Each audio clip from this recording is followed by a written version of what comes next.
Hello, everyone, and welcome back to live coverage of Eternal Weekend Prague. I'm here with Skura. We're bringing you all the action from today's Legacy main event. This is going to be round number 5 out of 10, so we're almost halfway there.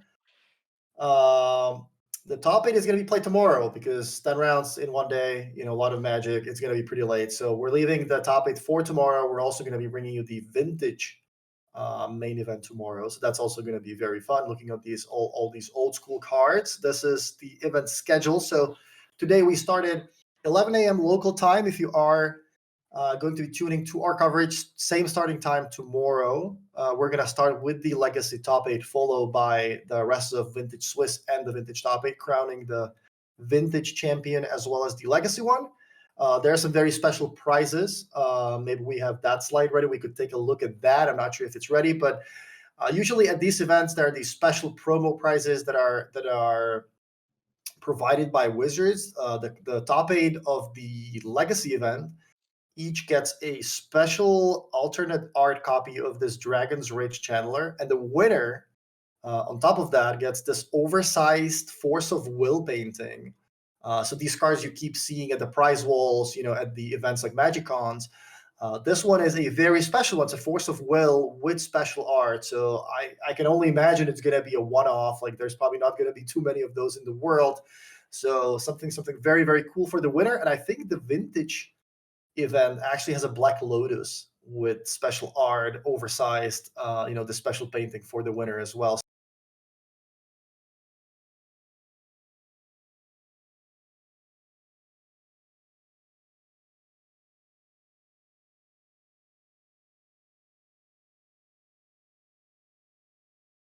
One of round 5, which is between Dominic on Reanimator and Raimundo on Temur Midrange. And I was actually curious what does Temur Midrange mean? So when you think of the aggressive sort of decks in the format, or the Delver decks, the cheap threats plus counter spells plus cheap card selection, one of the ways you can build Delver is, or at least in the past, these decks were blue, red, green, right? You play Delver, Tarmogoyf, these types of cards. These days, we have Questing Druid, which is the new card from Wilds of Eldraine. There's no Delver, but there is Up the Beanstalk with Hooting Mandrills, which is interesting. And some of these, expensive cards like Force of Will and Warptide Region. There's also a copy of Fury. So this is sort of a rock tempo deck that started as, Delver years ago and sort of transformed into this new sort of mid-range deck with Up the Beanstalk and a bunch of interaction, and Questing Druid as the new card. Yeah, exactly. So this is a very interesting blend between what you would normally call a Delver deck and actually having this longevity, right? Because when you play a Delver deck, you low to the ground, what we saw, for example, from Javier Dominguez, you get your threats taken care of, and then now you don't have expressive iteration in the format to gas back up. With Up the Beanstalk, it can be really effective at refilling their hand. And also, when the opponent keeps their own hand, maybe they keep a hand with a lot of lightning bolts and fatal pushes, you just go up the beanstalk, and they're like, wait, I didn't sign up for this. And it's like a complete mismatch answers to threats, which cannot be understated. So also, if you have a very aggressive draw, or you want to have aggressive draw, you can just brainstorm Up the Beanstalk away and not grind out if you don't need to. This list is a little confusing to me. I would expect Delver to be in the deck in place of Up the Beanstalk, as there aren't really that many cards that are going to draw you a card with Up the Beanstalk in place. So I mean, it is a good value card. So we're gonna see how that goes. On the other side of the table, we have, I believe, a Reanimator deck, which is very straightforward, a very linear deck. You just want to put a big fatty into play. One of these cards like Grizzlebrand or Archon of Cruelty.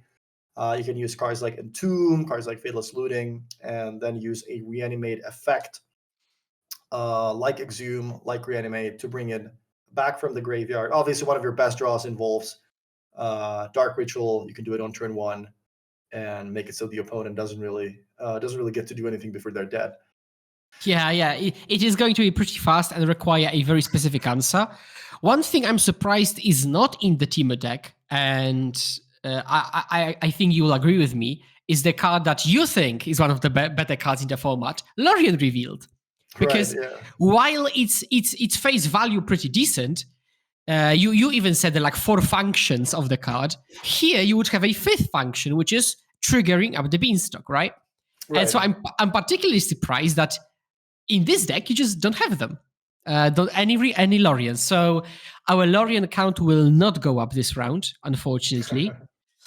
And we're starting off with Volcanic Island DRC. I have to say, I am a little bit of a up the beanstalk doubter. Yeah. I love the card. I think it's a great card. It leads to very creative deck building. It leads to very fun gameplay, at least for the player that is drawing all the cards. Maybe not as much if you're sitting on the other side of the battlefield. But I mean, both players are at 4-0, so this is quite literally it's table 1 and table 2 that we have for this round. So yeah, who am I to judge if just putting 4 copies of Up the Windstock in this deck makes sense or not? And Dominic goes Entomb, respond, Daisy immediately trigger. I'm really curious to see how many games of this Temur Midrange deck will come down to your just normal Delver draw or to the actual bean angle. That's the question I really want to answer here. Okay, so 1 mana, probably cantrip. No. Another DRC, attack you for just 1 and pass the turn. So disruption plus clock, we're still setting up a bit. I see Exhume, I think another N2 potentially. Yeah, this game should go very quickly either way. Either Raimundo finds the quick, fast threats backed up by a Force of Will and Daze that are going to be able to counter, the 2 ways that Dominic is going to be able to try to reanimate the creature back or put it in the graveyard. Or Dominic is going to have the hand where he goes, okay, well, Dark Ritual, Entomb, Exhume, put a Grizzlebrand in play, at which point if Raimundo doesn't have a Force of Will, then the game is pretty much over on the spot. Yeah, and I see some blue cards in Raimundo's head, but I cannot make out if... Oh, actually, there is no counter magic, I think. So if Dominic just says Exhume, we might have a game 2 on our hands. Which is exactly what this Reanimator deck does and requires very, very specific answers. You could theoretically interact with the creatures as creatures, but that's a losing proposition. The stack is the main place you want to do that. Exhume, and Raimundo will just nod. Yeah. Wow, no response. That is pretty much game over. Grizzlebrand in play, huge body, flying lifelink. If Dominic wants, he gets to draw a bunch of cards here, which would potentially allow him to take a look at Raimundo's hand with something like Unmask, perhaps Grief. I wouldn't be surprised if this game was over even without the card draw ability of Grizzlebrand, honestly. Yeah, It's just a big body. Yeah, with lifelink. And also now we drew, I think, Dark Ritual. So if there is, like, for example, Lotus Petal, you could go Dark Ritual and maybe have another big boy on the battlefield. I can see Reanimate. Well, now we will unmask the opponent, I think, twice. So you get Grizzlebrand, double discard on you. And to preserve information, Raymond says, yeah, game 2. I was gonna say an interesting question. If you are a Reanimator player, do you think closed deck lists are better or worse for you? Oh, because it works both ways, right? Kind of. Yeah, it works both ways. Like one of the things is your opponent, if they know you're on Reanimator, they're gonna mulligan into a Force of Will or something that's gonna try to stop you. But also after sideboard, you as the Reanimator player, you have to play around all these anti-graveyard cards, right? So do you just blindly have to bring in something for Leyline of the Void? Do you blindly have to bring in something against an artifact like Tormod Script, for example? So on one hand, you benefit from the fact that your opponents don't know that you're on this all-in deck that's going to try to put a big creature into play on turn 1 or 2. On the other hand, after sideboard, this gets weird because you kind of have to blindly preemptively board in all these answers for all the graveyard hate for games 2 and 3. Yeah, fully agree. Fully agree. There is this kind of symmetrical, kind of asymmetrical situation. And I'm looking at the deck list. Reanimator is just so lean. It just has a package of creatures, package of setup, and package of reanimation, right? There's this looting to yeah, it's also actually an enabler. So it's just so lean in its construction. So it might be difficult to adjust the numbers post board. For Temur Midrange, though, there are only like 3 cards I could see come in, and it's Gravedigger's Cage, Surgical Extraction, and Force of Negation. This might not be enough unless you actively mulligan into the counter magic, but you've got so many cards that don't do anything, like Lightning Bolt, Up the Beanstalk, Fury, Questing Druid, even. Like I'm skeptical. Raimundo has a copy of Ashiok Dream Render in the sideboard. It is a 3-mana planeswalker that says that spells and abilities your opponents control cannot cause their controller to search their library. So that should stop Entomb. But also you can use it for the -1 effect to mill 4 of their cards and exile their graveyard. Is that too slow for this matchup? Would you still bring it in? I'd say so because I saw that card and I thought, well, 3 mana is just. I mean, unless you can keep the opponent at bay in the first few turns.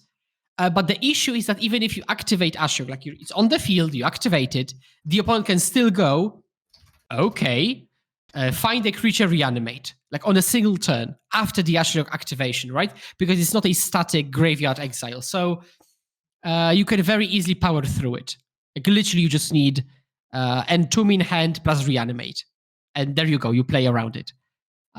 So it's good against the Faithless Looting angle only.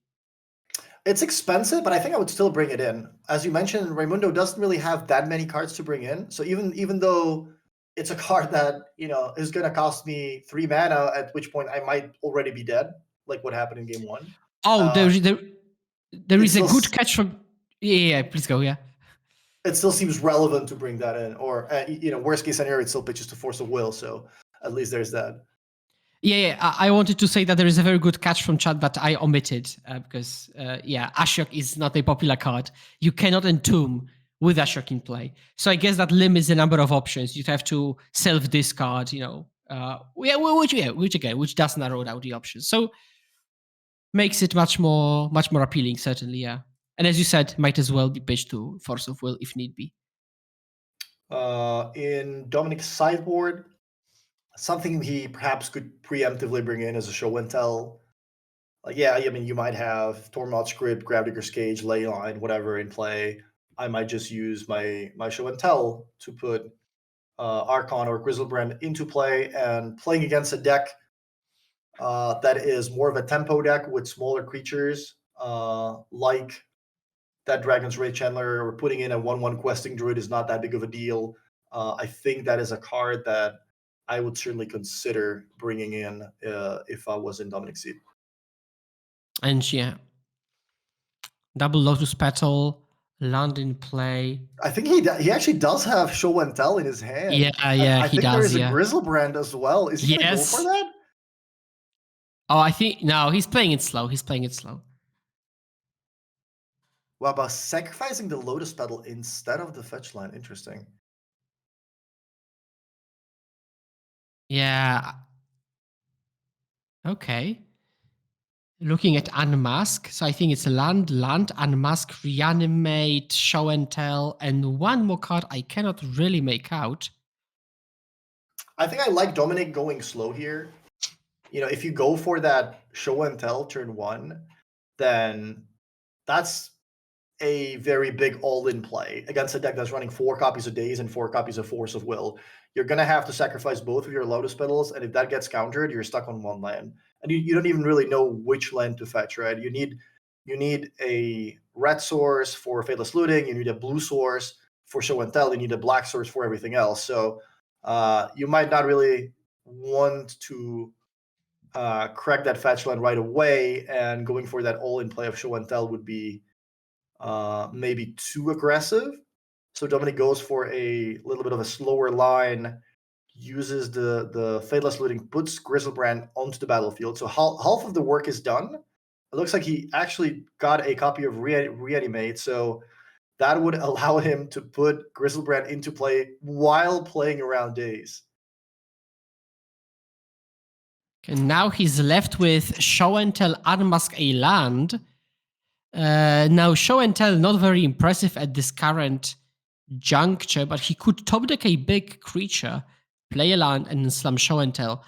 We see Brazen Borrower on the opposite side of the table, Ponder, Hooting Mandrills, and that Ponder reveals land up the Beanstalk Murktide.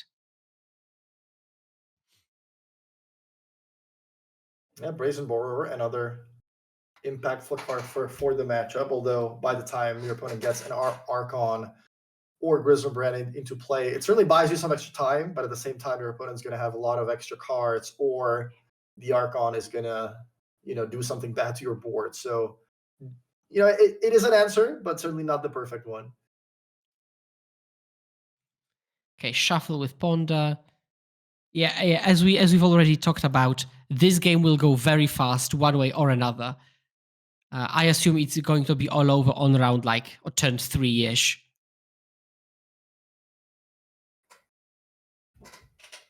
Okay, let's see what we draw. Of that Ponder,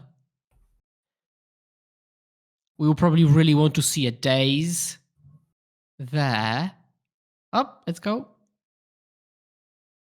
I couldn't. Oh no, it's red. It's Channeler. Okay, Channeler of the top Tropical Island Pass. Wow, so Raimundo is stuck on 2 copies of Tropical Island. Doesn't really get to cast that Channeler anytime soon. At least the other 3 cards I think are blue, but certainly awkward mana for him right now. And I think Dominic has all the tools necessary for him to start. Yeah, he's just top decked Exhume. Unfortunately, he cannot basically now Unmask and Show and Tell are dead. So I think he'll just go for it. He just says, okay, show me anything. I'm dead to Spell Pierce. I'm dead to Flusterstorm. But Raimundo says, I don't have it. Oh, not Daze, because there is a Lotus Petal, right? So I'll be dead to Flusterstorm, Force of Will, Spell Pierce. Well, it's not like you're dead, right? It's you make them have it. If they don't have it, the game goes on, right? Oh, that's true. Yeah. It's not like your game plan completely crumbles. Your spell just didn't resolve, which is perfectly fine in the situation. And I certainly also like to make them have it. If you're playing like a deck like this, then what are you really going to wait for? There are two copies of Thoughtseize in Dominic's deck, Unmask and Grieve. Sure, you can try to wait for a discard spell, but by that time your opponent might have already played 3 or 4 card selection pieces, so it might just be too late. So I like making the opponent have it, casting that Exhume there, and if it resolves, then you're going to win the game on the spot, right? If it doesn't resolve, then sure, the game goes on, but the upside is so big compared to the downside that I can't really imagine not casting it there. Yeah, and Raimundo is making Dominic go through the motions, but I think we know where this game is going. Down to 4 life, that's actually pretty scary. After all, it's a Rug deck with potential lightning bolts. Yeah, that is aggressive, but we see that there are 2 copies of Unmasked now, so Dominic can take a look at Raimundo's hand, make sure that there's nothing too scary for him to potentially cast next turn, and that Grizzlebrand's going to gain him some life back and close the game out in a couple of turns, if it even comes to that. Yeah, nothing really going on for Raimundo. Yeah. He could maybe top deck Petty Theft again, and then Petty Theft Grizzlebrand and try to continue this game somehow. But that's the only thing that you can actually do from this position, it seems, being Raimundo. Does Dominic have the ways to bring back Yona, which, if you manage to cast it naming blue, that would probably turn off the rest of Raimundo's answers. He does have an Entomb. I think the Yona was actually in his hand. He could even use a Thoughtseize to discard it from his own hand. I think there's another Show and Tell, actually. Oh, wow, yeah, there is. I think Yona is going to make it into play. So crack 1 Lotus Petal, get 3 black, crack another one. Get a blue Wow. mana, cast Show and Tell. Oh my god. Oh, this is unbelievable.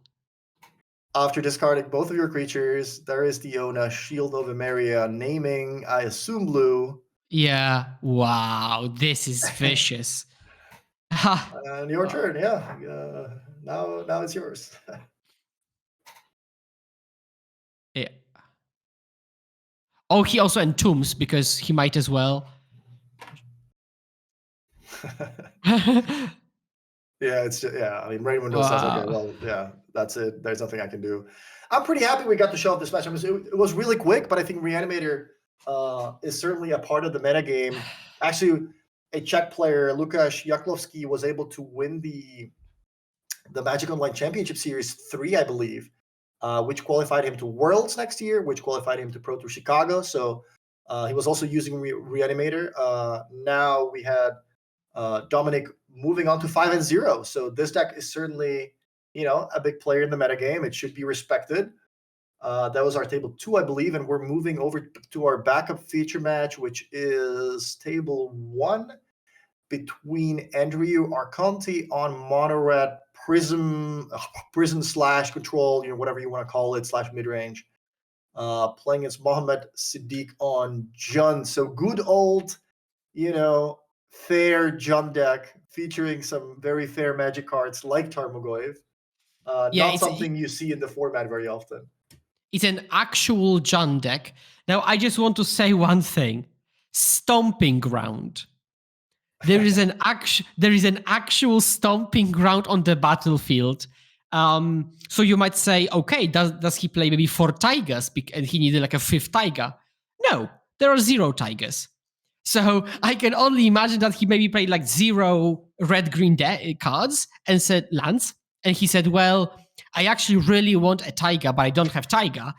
Let's take Stomping Ground. Okay, it's better than the alternative. And he's 4-0 with Stomping Ground. So that's impressive.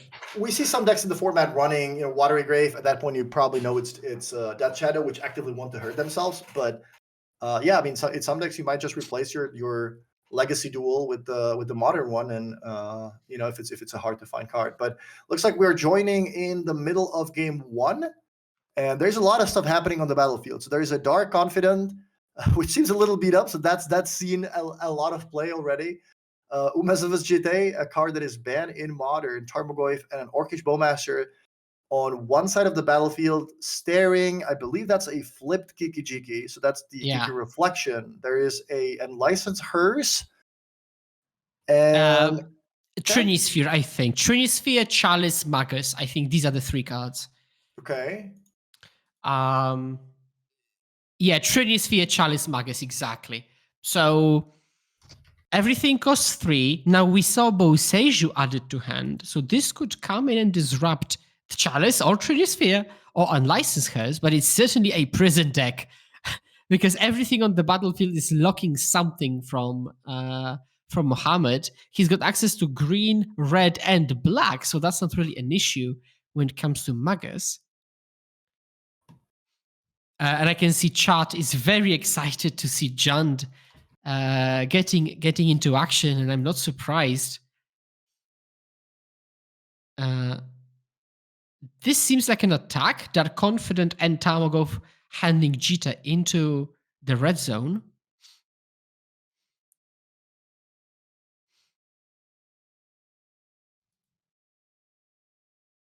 Okay, we can see a judge call. So whenever I see a judge call related to Jita, it's usually related to, whether you deal combat damage to anything, to a player, to a creature, to a planeswalker, removing the counters. Do counters go on Jita or the creature? The question is about Unlicensed Hearse. Okay, I think it's about crewing, making it a creature, and then copying it with Reflection.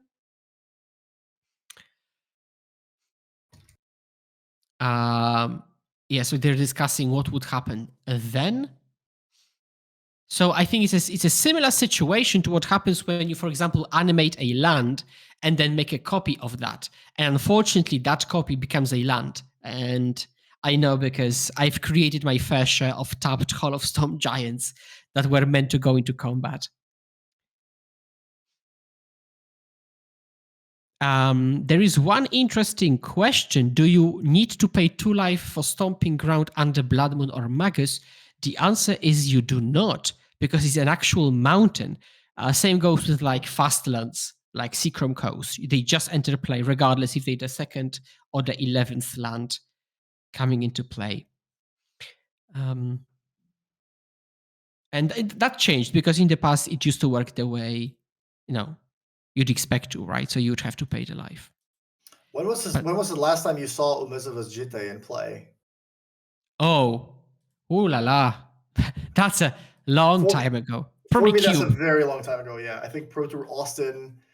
I think back then Modern was still called Extended. That was probably the last time I saw that Now, card. I do think I've seen it, but it must have been Cube. There is no other way. It must have been some Cube playing against it. I'm not much of a Jita player myself. I was probably the person spell snaring that Jita rather than equipping it. So, we're still in combat. Now we're declaring some blocks.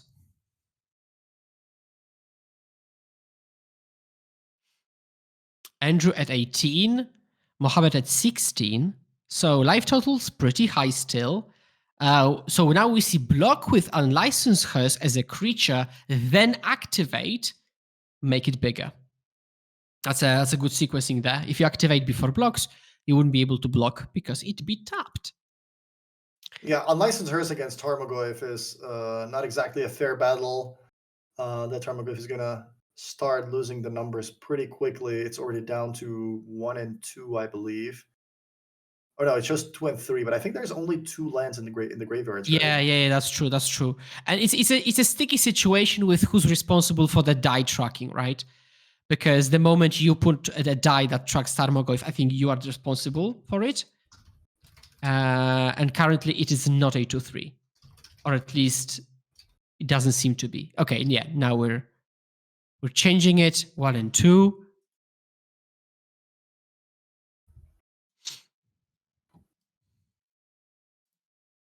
So this mono red deck, how does it work? Like, what are your, what is the goal of this deck? Are you trying to stop the opponent from casting spells? You're using cards like Chalice of the Void and Trinisphere. There's also Blood Moon. Like, is this very similar to that Temur deck we saw with Simian Spirit Guide and Elvis Spirit Guide, just trying to put something very powerful in play as fast as possible? And if the opponent has a force of will, then your game plan kind of crumbles, or what's the game plan here? So yes and no, because you do want to play Ancient Tomb, Simian Spirit Guy, and turn one like Goblin Rabble Master or Magus of the Moon or Blood Moon. However, the thing is that if you get countered, you still have got the Ancient Tomb. So you will actually keep just slamming things every single turn and hope it's enough. And it might just be, right? Turn 1 Blood Moon, turn 2 Goblin Rabble Master, turn 3 Khan, and just make the opponent answer every single thing. So with this deck, you probably have plans against most of the top decks in the format, right? But if you're playing against Jund, Midrange, fair cards, Tarmogoyf, Dark Confidant, how do you approach a matchup like that? What do you think are, the ways you are going to win the matchup if you are the mono red player? Like, you get a Planeswalker in play, like Chandra, Awaken Inferno, or is there something you can get with Karn that would be specifically good for the matchup? How does that typically work?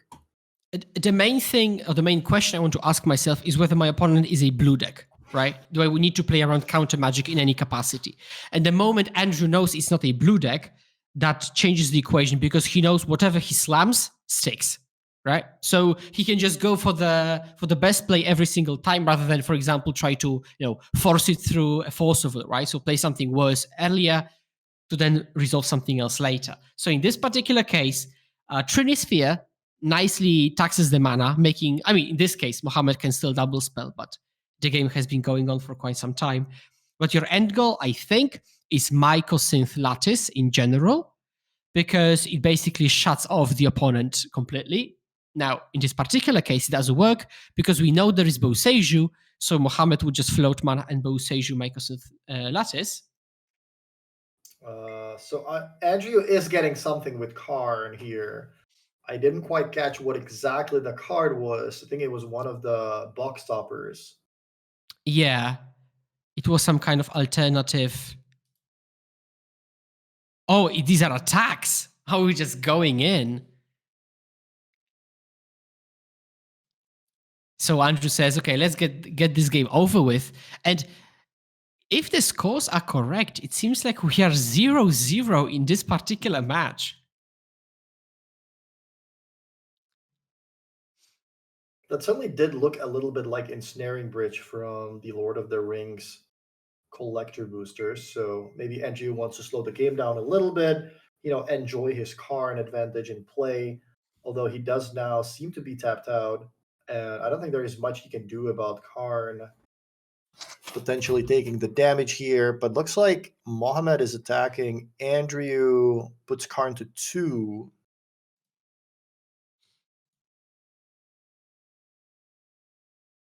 So Karn somehow survived this turn. All right, that's why. So there's Punishing Fire. That's how the John deck is, getting some extra value by using Punishing Fire. I can only assume there is Growth of the Burn Willows. I see Yeah. 2 copies in the deck. So yeah, a pretty fair John deck. I see an Ignoble Hierarch, Minsk and Boo, Liliana of the Veil, Grist, Liliana of the Lazarus. So actually a lot of Planeswalkers. Sylvan Library. So this is just a deck that I think Reed Duke would probably enjoy playing. Just, the cards I like from the John colors.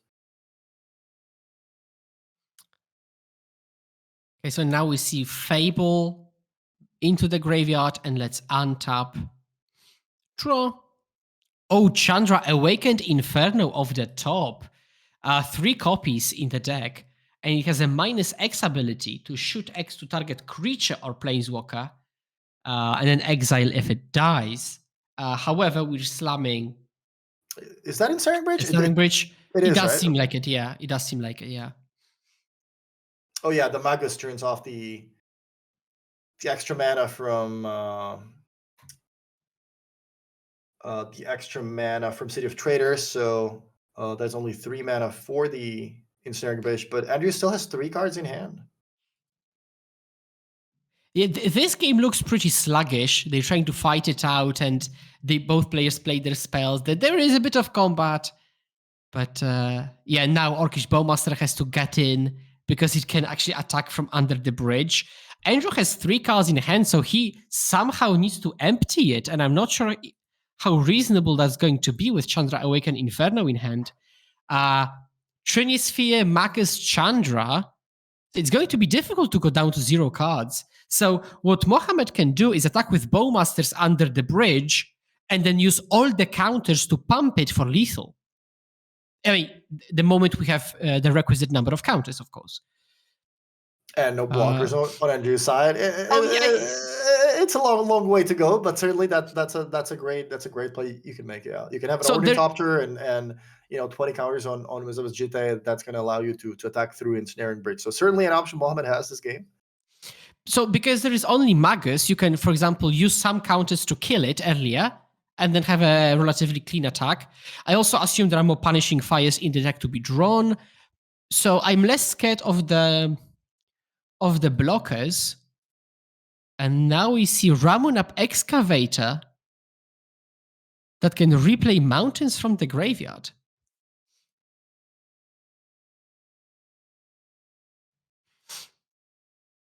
Oh, you can see reaching for that wasteland as if to use it, but we won't be able to. Yeah. So I can see that. Yeah, okay. Immediately caught that, so no issues there. There are way too many things in play to keep track of. Trinisphere, Ensnaring Bridge, Magus of the Moon, counters on Jitte. I'm looking at the exact wording on Punishing Fire and Jitte. Punishing Fire says whenever an opponent gains life, and unfortunately you can't use Jitte to give your opponent life. It only says you gain 2. So if that was worded a little bit differently, you might be able to bring back that Punishing Fire, kill that Magus. Obviously, that's not going to happen right now. There is the Chandra. Yeah, Chandra Awakened Inferno. And that puts Andrea down to only 2 cards, I believe.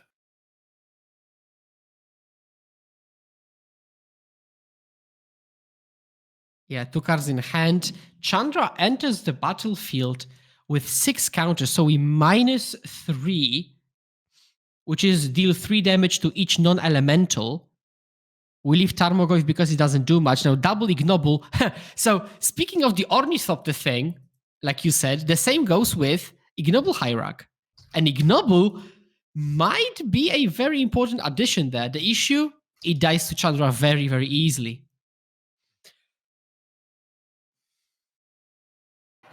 So 3 mana, Magus of the Moon, lose 2 life.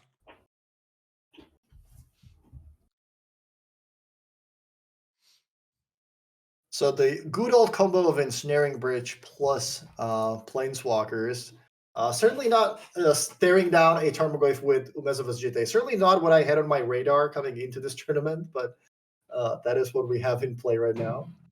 Yeah, and I think we'll see game 2 in a minute or so. Yeah, if you've got these Ignobles, you can only play one of a forest, but even if you do, they get countered by Chalice. Ramen Up Excavator mistapped, I presume, because you need green and there is Magus. So I think there is a mistappage. I think, oh yeah, Magus is still there, yeah. Because there is another Magus play the previous turn at the top left. So yeah, I think there is some mistappage going on there, which shouldn't matter much.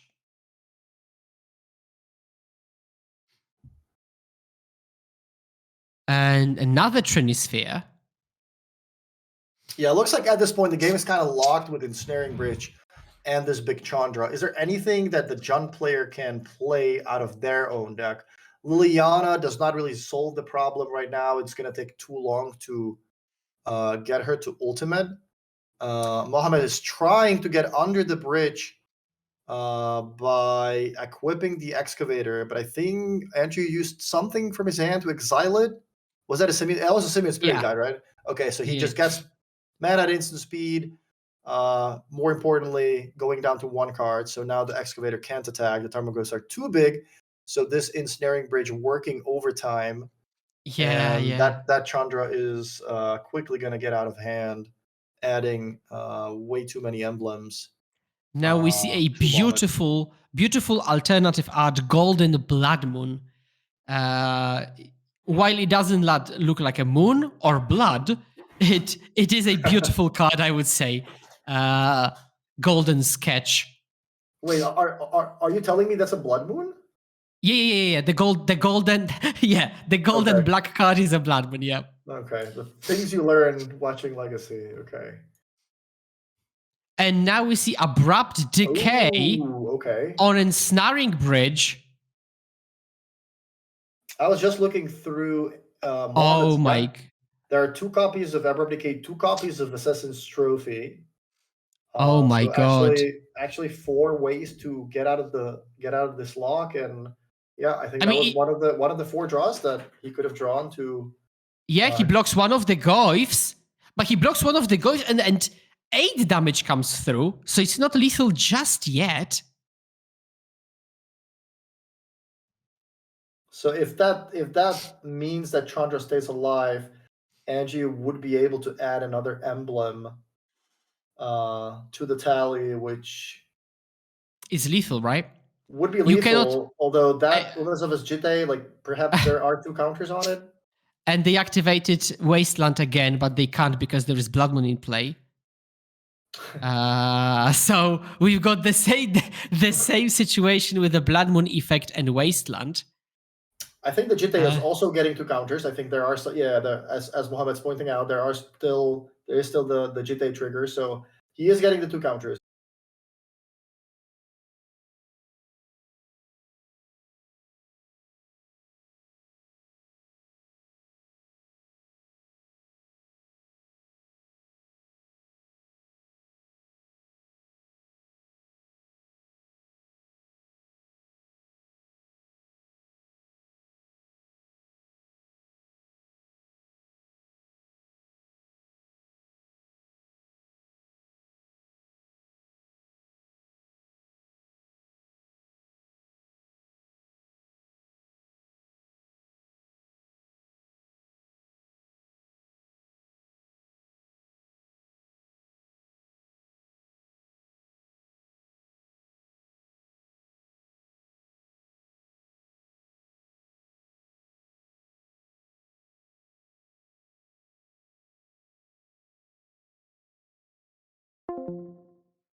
for us as well.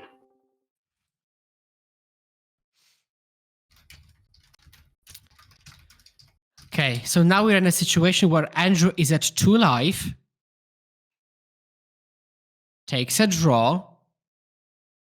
Yep. There is no ensnaring bridge. Was this abrupt decay the game-winning play? I mean, it just may have. It just may have.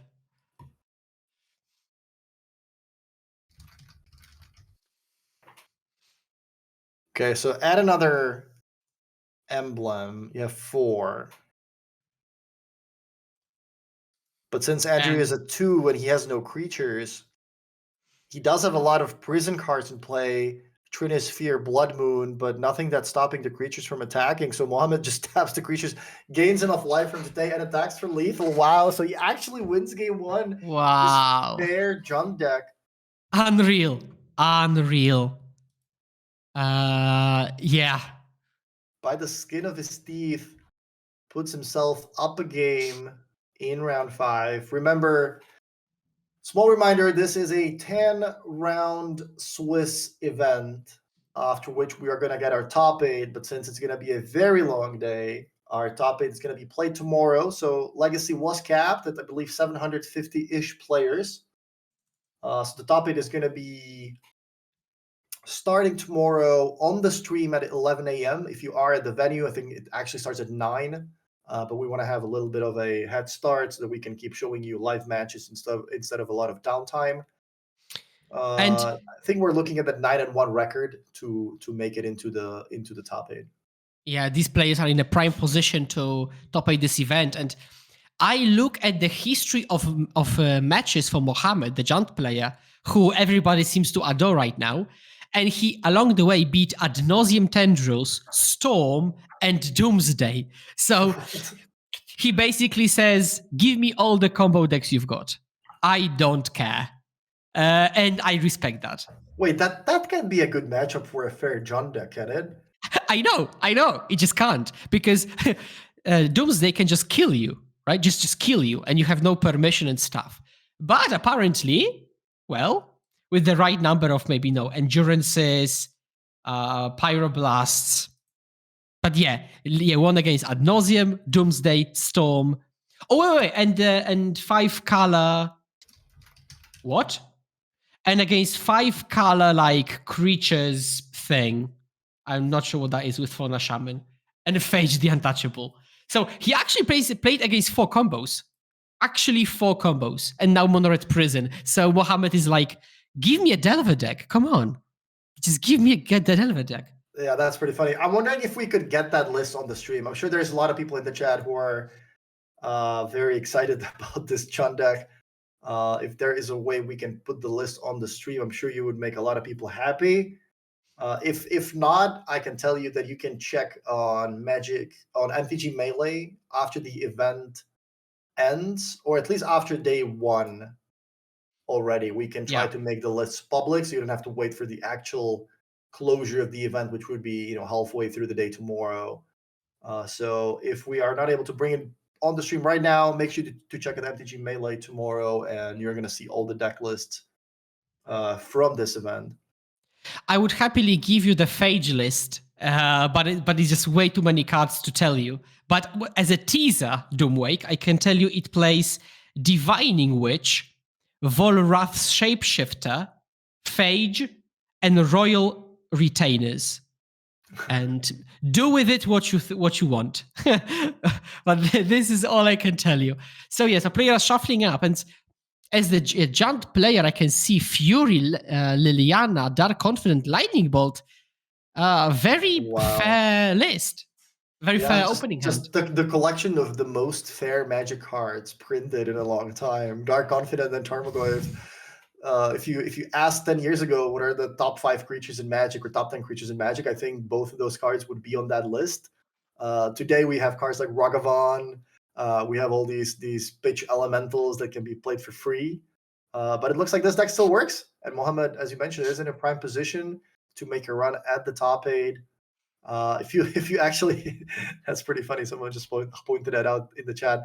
When we get the screen back with both players, if you look at Mohamed's T-shirt, he actually has a Jund T-shirt. He has the red, black, and green colors right in the middle of that T-shirt. So, yeah, that's respectable. Jund player for life, and he is crushing this tournament so far. Okay, Badlands passed the turn. Shatter Skull Summit. Okay, Simia Spirit Guide, Magus of the Moon. I think it will immediately eat a Lightning Bolt and be followed up with Dark Confident. So, I mean, I guess if you're a Jund player, it's better to play your cards in Legacy than Modern. Yeah. Yeah, literally, yeah. Wasteland, your Shatter Skull Summit, pass the turn. City of Traitors, 3 mana available. Magus of the Moon can't be too great of a threat against a Punishing Fire deck. When I'm sideboarding, this would certainly be a card that would cross my mind. Okay, well, I have a 3 mana 2/2. Sure, it stops my opponent's wastelands and all that, but I did see Punishing Fire. I am expecting them to have those types of cards. That would be one of the cards I would think about possibly boarding out. Yeah, but it might go to distance. Attack you immediately, not even untapping it almost.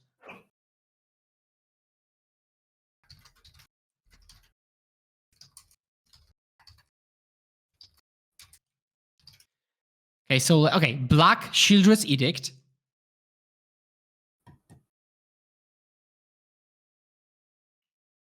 Okay. Andrew thinking. Troy card. Pass the turn. Just too many wastelands. Wow. Both players stuck on lands, unable to cast anything after destroying each other's lands.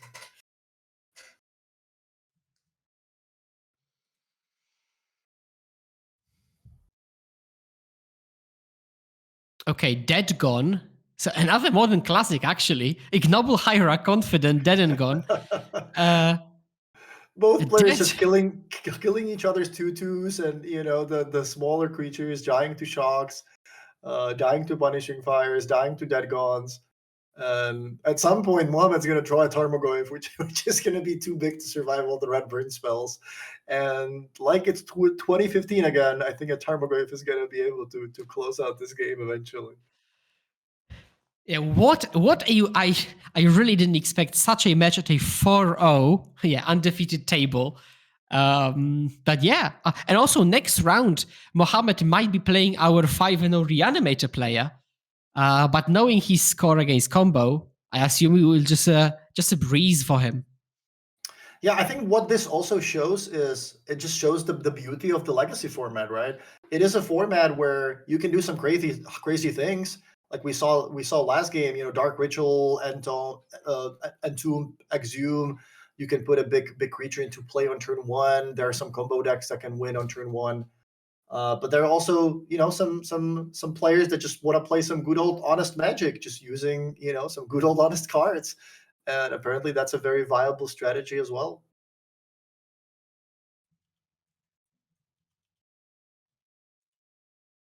I think Dead Gone, the second part, the first part is one mana for 2 damage to creature. Maybe a Planeswalker now. I'm not sure if that was errata as well. I think that the second part is 3 mana bounce a creature to its owner's hand. All right, so Grist, that might finally start putting enough creatures in place so that Mohamed can start attacking. Yeah, Grist alongside Ignoble Hierarch and Orcish Bowmaster. I really want to stop making references to Modern, but it's really difficult when Mohamed just literally brought his deck with the Stomping Ground. It's really difficult. Yeah, draw from Andrew. Wow, Andrew. Fury. It's been a long time since he last drawn a land. It has indeed. A Fury on a Grist. So that's. Oh god, it will be Fury, and like 2 cards in hand left. Who's the prison deck now? Yeah. Right. Pitching Magus, which honestly might be one of the better ways to use Magus in this matchup. Pitching it to Fury, dealing with the entire board. Wow. Yeah, let's go. And now he drew City of Traitors, which can cast Goblin Rebel Master, but what will you do with it? All right, so Okay. Rebel Master makes it into play, makes a Goblin token, the player's shortcut, the Goblin token is just going to kill itself. Oh, Liliana minus bash you for a bunch of damage. And I can see Reed Duke in chat. also. And yeah, that's GG. Jund taking it down. Mohamed Siddiq playing some good old honest magic with Jund cards and a Jund t-shirt, just a Jund player for life, moving on to 5-0. And like Philip pointed out, not only beating Mono Red this turn, but beating 3 combo players in the 3 previous rounds as well. So yeah, if you are a fan of, good old honest magic, it turns out you can do that in Legacy as well. And congratulations to Mohammed moving to 5-0. I believe that was our backup match already. Yep, precisely. So that will conclude our round. But what a conclusion indeed! 5-0 there for the Jund player. No Force of Will, no Brainstorm, no Ponder. Just just do your thing. And the list is excellent. There is we've seen a bunch, but there is also Minsk and Boo in the list. And I've got one card for all the Jund fans. Okay, hear me out. Liliana, the Last Hope. Yes, Liliana, the Last Hope is in the list. So, I mean, yeah, that respect, mad respect. I'm not sure if we're ready for this for the slides. We want to close out the round by thanking some of our sponsors. We would like to give a shout out to our sponsor, Ultimate Guard. If you need any kind of gaming accessories like sleeve, deck boxes, binders, all that kind of stuff, you can take a look at ultimateguard.com and take a look at their products, which honestly have been great for me. I really like the katana sleeves. I really like the sidewinders. I prefer using the smaller ones because I only like 60 card decks. I'm not much of a commander player, but they have all kinds of different sizes, 100 cards, 133 cards. So whatever you need, double sleeves, all that stuff. And there's a special promotion this weekend. You can use this code in the store, EternalUG10. And with that code, you can save 10% on your entire purchase in the store. So go ahead, check out all the stuff they have. Thanks again to Ultimate Guard, who is not only a sponsor of this event, but just in general, kind of making a big name for themselves and kind of a big player in the community, in the Magic community lately. So shout out again to Ultimate Guard. This will be the end of round number 5. There is 5 more rounds coming up. We're going to take a little bit of a break. Expect roughly 5-ish minutes. And after that, we're going to be back with number 6 from the Eternal Weekend proc.